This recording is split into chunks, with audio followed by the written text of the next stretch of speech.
¿cuáles son los fines?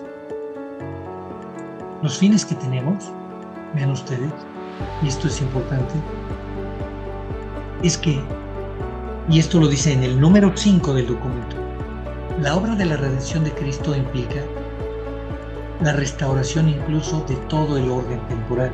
O sea, no solamente trabajar en el orden espiritual, sino restaurar incluso todo el orden temporal.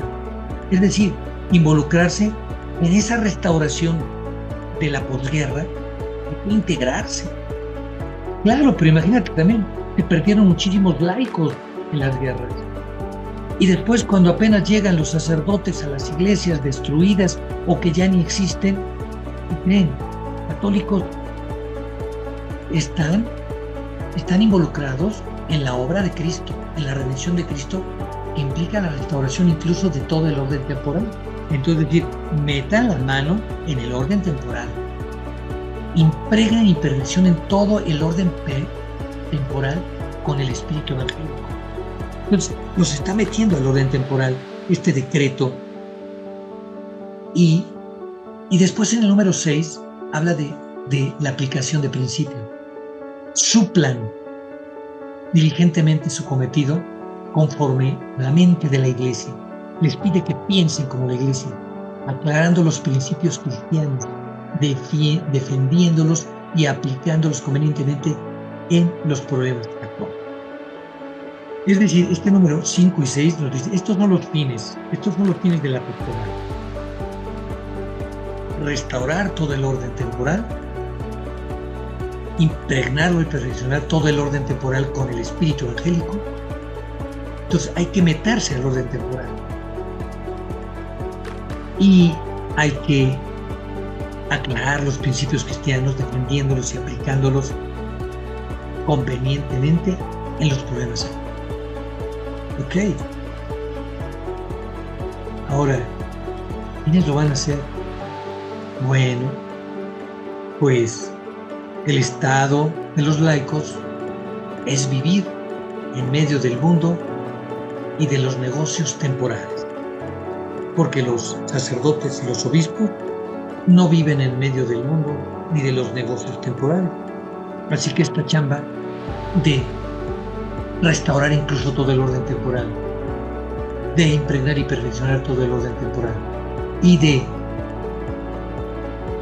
aclarar principios cristianos, defenderlos y aplicarlos, es una chamba en el orden temporal de los laicos que viven en medio del mundo y de los negocios temporales y allí son llamados por Dios.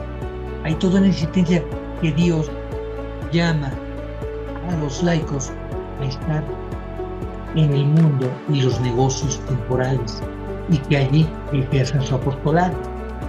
Entonces aquí viene una pregunta importante.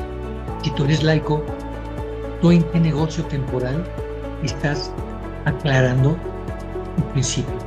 Por ejemplo, hoy vemos un país de Centroamérica donde ya tenemos décadas, sino siglos de iglesia y no hay una fuerza de comunidad que esté trabajando en medio de la política con los valores cristianos. No hay una fuerza de comunidad cristiana de laicos que esté trabajando en los negocios temporales de la economía.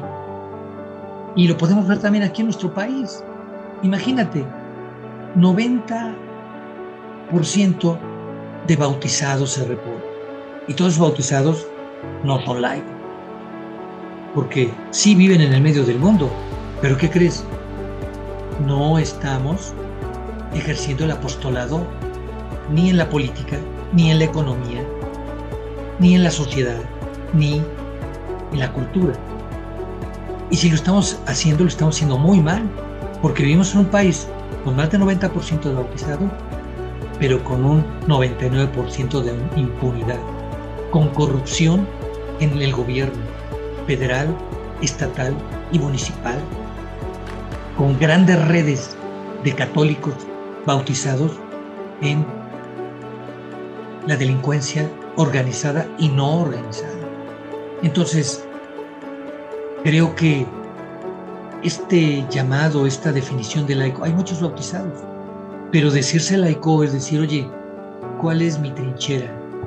¿En qué trinchera estoy trabajando? Porque ya los obispos se dieron cuenta que somos la iglesia, pero pues hay que tener una trinchera.